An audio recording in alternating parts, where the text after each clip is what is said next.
कि वाल्मीकि भय ब्रह्म समाना। जब इनकी जीवात्मा वहां पहुंची और जब इन्होंने ब्रह्म का दर्शन किया तो इनका स्वरूप भी ब्रह्म के समान यानी कि ब्रह्म स्वरूप हो गया। तो जितने साधक वहां पहुंच जाते हैं उन सभी को योगेश्वर कहा जाता है। योगेश्वर भगवान श्री कृष्ण उसी देश में वास करते हैं। ये जो ब्रह्म देश है वो श्री कृष्ण भगवान का ही देश है और श्री कृष्ण भगवान वहीं पर रहते हैं। प्रेमी भाई बहनों, श्री कृष्ण भगवान का दर्शन करने के बाद में फिर तुम्हारी यही जीवात्मा तीसरे मंडल की आवाज को पकड़ करके तीसरे मंडल की चढ़ाई करती है।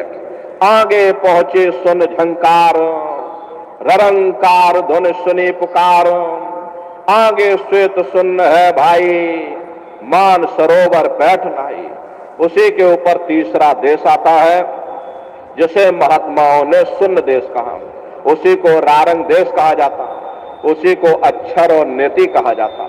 वहां के जो मालिक हैं वो रारंग पुरुष यानी कि पर ब्रह्म पुरुष है।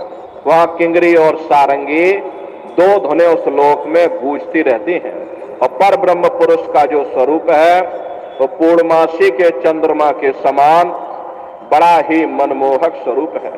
इसी स्थान पर प्रेमी भाई बहनों एक बहुत बड़ा अमृत का सरोवर बना हुआ है जिसे महात्माओं ने मान सरोवर कहा। जब तुम्हारी ये जीवात्मा उस मान सरोवर में जाकर स्नान कर लेगी तो जन्म जन्मांतरों के तुम्हारे मैले पाप कर्म साफ हो जाएंगे। प्रेमी भाई बहनों, ये बाहर के पानी से तुम्हारे कर्मों की सफाई नहीं होने वाली। ये बाहर का पानी तुम्हारे शरीर के मैल को धो सकता है, लेकिन जो पापों का मैल है, जो अंतःकरण में कर्मों की गंदगी जमा है, वो जब साफ होगी जब आप तीसरे मंडल पर पहुंच करके उस गंगा में डुबकी लगाओगे।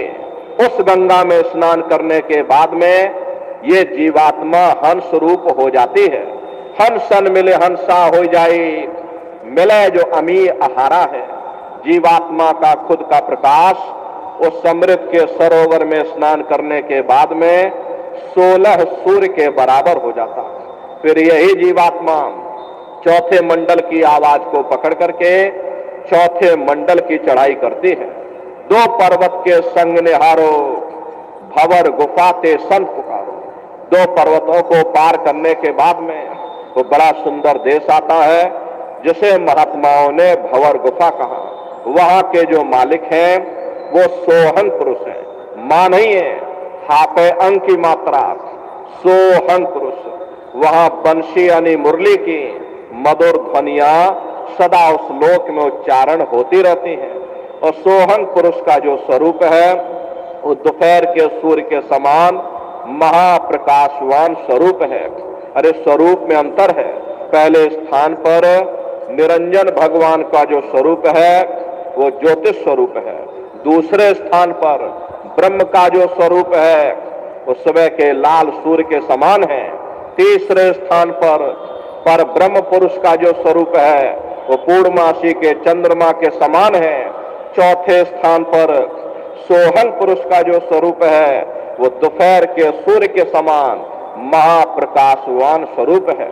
और वहां के धनी का दर्शन करने के बाद में ताके परे धाम सतनामा और बीन बजे सतलोक ठिकाना।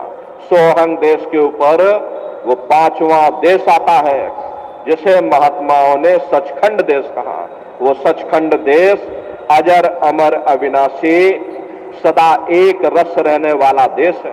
वहां न काल है, न कर्म है, न दुख है, न संताप है, न पुण्य है, न पाप है। जो जीवात्मा वहां पर पहुंच जाती है हमेशा के लिए जन्म मरण के बंधनों से आजाद हो जाती है। वहां के जो मालिक हैं वो सत्पुरुष भगवान हैं जिनके रोम रोम में खरबों खरब सूरज चांद सितारे प्रकाशवान। वही हमारे आपके सच्चे मालिक हैं, वही हमारे आपके सच्चे पिता हैं। अरे हमको आपको वहीं से नीचे उतारा गया, फिर शब्द को पकड़ करके शब्द शब्द पौड़ी पर चढ़कर पहुंचो सचखंड सतनाम। तो शब्द कब पकड़ में आएगा जब आप लोग भजन करोगे